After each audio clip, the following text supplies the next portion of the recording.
பிரியமானவர்களே, ஆண்டவரும் அருமை இரட்சகருமா இருக்கிற இயேசு கிறிஸ்துவின் இனிய நாமத்தினாலே நல்ல ஒரு காலை பொழுதிலே உங்களை சந்திப்பதில் அதிகமாக மகிழ்ச்சி அடைகிறேன். எல்லோரும் எப்படி இருக்கீங்க? கர்த்தருக்குள்ள சந்தோஷமா இருக்கீங்களா?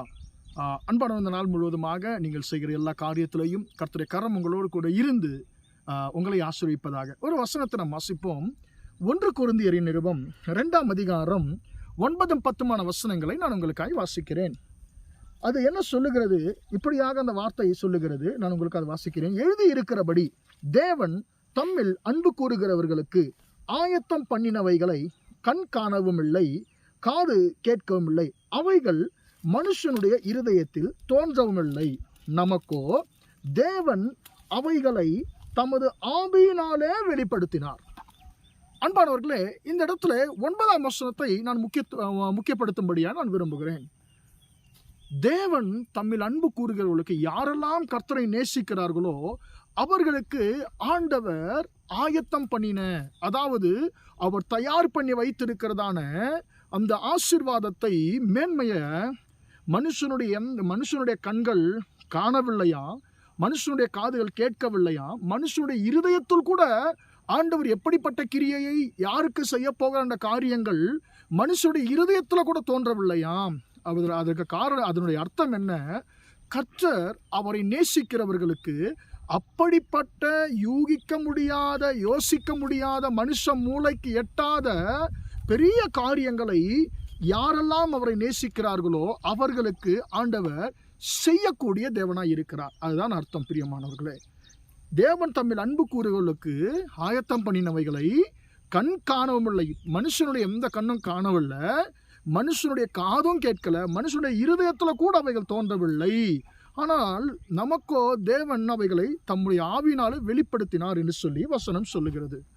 அன்பானவர்களே, உதாரணமாக நாம் பார்க்கும் பொழுது தாவீது நாம் எடுத்துக்கொள்ளும் பொழுது தாவீது கர்த்தரை அதிகமாக நேசித்த ஒரு மனுஷனாக இருக்கிறார். சங்கீதம் 18ஆம் சங்கீதத்தில் 1ஆம் வசனத்தில் அவர் சொல்லுகிறார், என் பெறனாகிய கர்த்தாவே உம்மில் அன்பு கூறுகிறேன் என்று சொல்லி அவர் ஆண்டவரை துதிக்கிறதை நாம் பார்க்கிறோம். அன்பானவர்களே, தாவீதை அவருடைய குடும்பத்தார் என்ன யோசித்தார்கள் என்று சொன்னால், இவன் ஆடு மேய்க்க தவிர வேறு எதுக்கும் பிரயோஜனப்பட மாட்டான் என்று சொல்லி அவரை ஆடு மேய்க்க அனுப்பிவிட்டார்கள். அவருடைய சகோதரர்கள் 3 பேர் அந்த யுத்த சேனையில் இருக்கிறார்கள், மிலிட்ரியில் இருக்கிறாங்க 3 பேர். ஆனால் கடைக்குட்டியாகிய அந்த தாவீது 8வது பிள்ளை அப்பாவுக்கு, அவர் ஆடுகளை மேய்த்து கொண்டிருக்கிறார். அப்போது அவருடைய குடும்பத்தில் இவரை குறித்த பார்வை என்ன? இவன் இதற்கு மட்டும்தான் சரிப்பட்டு வருவான், இவன் ஆடு மேய்க்க மட்டும்தான் சரிப்பட்டு வருவான், இவன் சின்ன பையன், இவனுக்கு ஒன்றும் தெரியாது என்று சொல்லி அவரை ஒதுக்கி வைத்திருக்கார்கள். ஆனால் அன்பானவர்களே, தாவீது கர்த்தரை அதிகமாக நேசிக்கிறவராக இருந்தார். அவர் சந்தோஷமாக இருந்தாலும் கர்த்தரை துதிக்கிற ஒரு மனுஷன், அவர் துக்கமாக இருந்தாலும் கர்த்தரை துதிக்கிற ஒரு மனுஷன். அன்பானவர்களே, தனிமையிலிருந்தும் கர்த்தரை துதிக்கிற ஒரு மனுஷன், ஏமாற்றம் வந்தாலும் கர்த்தரை துதிக்கிற மனுஷன். ஏனென்று சொன்னால் அந்த அளவுக்கு அவர் ஆண்டவரை அன்பு கூர்ந்தார், அவர் ஆண்டவரை நேசித்தார். அன்பானவர்களே, மனுஷர்கள் எல்லாரும் தாவீது குறித்து என்ன நினைச்சிருப்பாங்க? இவன் காலத்துக்கு ஆடு மேய்ச்சிட்டு இருப்பான், என்னுடைய வாழ்க்கை தான் சொல்லி ஒருவேளை நினைத்திருப்பார்கள். ஒருவேளை உங்களை குறித்து அப்படி நினைத்திருக்கிறார்களோ? உங்கள் குடும்பத்தாரே உனக்கு படிப்பு ஏறலை, உனக்கு எந்த வேலையும் நீ நிரந்தரம் கிடையாது, உனக்கு ஸ்திரமான ஒரு சிந்தை கிடையாது, ஸ்திரமான ஒரு மனசு கிடையாது, ஒரு ஸ்டெடி மைண்டு கிடையாதுன்னு சொல்லி உங்களை ஒருவேளை மட்டம் தட்டி கொண்டிருக்கிறார்களோ, உங்களை ஏளனமாய் பேசி கொண்டிருக்கிறார்களோ? அன்பானவர்களே, இந்த காலை வேளையில் ஒரே ஒரு காரியத்தை உங்களுக்கு சொல்லுகிறேன். நீங்கள் கர்த்தரை அன்பு கூறுங்கள், நீங்கள் கர்த்தரை நேசிங்க. அவர் உங்களுக்கு என்று மகா பெரிய மேன்மைகளை அவர் ஆயத்தம் பண்ணி வைப்பார். அவர் ஆயத்தம் பண்ணி வைத்திருக்கிறார். நீங்கள் கர்த்தரை நேசிக்கிறீர்கள் அல்லவா? நீங்கள் கர்த்தரை நேசிக்கிறபடினாலே கர்த்தர் உங்களுக்கு என்று மனுஷ மூளைக்கு, மனுஷ புத்திக்கு எட்டாத, மனுஷ கண்கள் பார்க்காத, மனுஷ காதுகள் கேட்காத மகா பெரிய மேன்மையான காரியங்களை கர்த்தரை நேசிக்க உங்களுக்கு அவர் ஆயத்தம் பண்ணி வைத்திருக்கிறார். தாவீதுக்கு கர்த்தர் என்ன ஆயத்தம் பண்ணி வைத்திருந்தார்? எல்லோரும் நினைச்சாங்க இவன் ஆடு மேய்த்து கொண்டே இருப்பான்னு சொல்லி நினைத்தார்கள். ஆனால் கர்த்தர் அவரை நேசித்த தாவீதுக்கு சிங்காசனத்தை, ராஜ பதவியை கர்த்தர் ஆயத்தம் பண்ணி வைத்திருந்தார். யாருமே நினைச்சு பார்க்கல ஆடு மேய்க்கக்கூடிய தாவீது நாட்டை ஆளுகை செய்வான் என்று சொல்லி. ஆனால் கர்த்தரை அவன் நேசித்ததுனால, கர்த்தரை அன்பு கூர்ந்ததுனால கர்த்தர் ஒரு மிகப்பெரிய ஒரு ஆசீர்வாதத்தை தாவீதுக்கு என்று வைத்திருந்தார். எனக்கு அன்பானவர்களே, ஒருவேளை நீங்களும் தாவீதைப் போல மட்டம் தட்டப்பட்டு கொண்டிருக்கிறீர்களோ, உங்கள் வேலை ஸ்தலமாக இருக்கட்டும், குடும்பமாக இருக்கட்டும், நண்பர்களுடைய வட்டாரமாக இருக்கட்டும், சொந்த பந்தங்களால் இருக்கட்டும், நீங்கள் எல்லா விதத்திலையும் நீங்கள் ஒடுக்கப்படுகிறீர்களோ, நீங்கள் கர்த்தரை நேசியுங்க. கர்த்தரை மட்டும் விட்டு விடாதீங்க.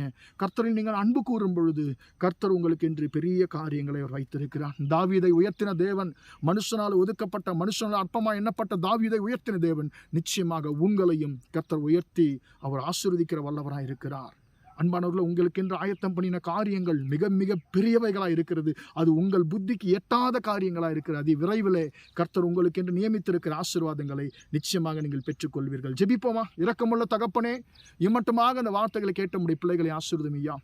ஆண்டவரே, தேவன் தம்மில் அன்பு கூறுவதற்கு ஆயத்தம் பண்ணினவைகளை கண் காணவும் இல்லை, காது கேட்கவும் இல்லை, மனுஷனுடைய இருதயத்தில் தோன்றவும் இல்லை என்ற வார்த்தையின்படி ஆண்டவரே, அப்பா, நாங்கள் உம்மை நேசிக்கும் பொழுது தகப்பனே, நீர் மனுஷனால் நாங்கள் மட்டம் தட்டப்பட்டாலும் ஒதுக்கப்பட்டாலும் நீர் எங்களுக்கென்று பெரிய மேன்மைகளை ஆயத்தம் பண்ணி வைத்திருக்கிறீர் என்று சொல்லி ஆண்டவரே, பரிசுத்த வேதாகத்தின் மூலமாக எங்களோடு பேசி இருக்கிற உம்முடைய கிருபைக்காய் ஸ்தோத்திரம். ஒருவேளை இந்த ஆண்டவரே வார்த்தைகளை கேட்டுக்கொண்டிருக்கிற எங்கள் அருமையான சகோதர சகோதரிகள் மனுஷர்களால் புறக்கணிக்கப்பட்ட நிலையில் இருக்கலாம் ஆண்டவரே, அப்பா, மட்டம் தட்டப்பட்ட நிலையில் இருக்கலாம், ஒதுக்கப்பட்ட நிலையில் இருக்கலாம் தகப்பனே. ஆனாலும் அவர்களும் நேசிக்கிறபடியினால் அவர்களுக்கு நீர் பெரிய காரியங்களை ஆயத்தம் பண்ணி வைத்திருக்கிறீர். அதை கூடிய விரைவில் எங்கள் சகோதர சகோதரிகள் பெற்றுக்கொள்ளப் போகிறார்கள். அதற்கு அவருக்கு ஸ்தோத்திரம்.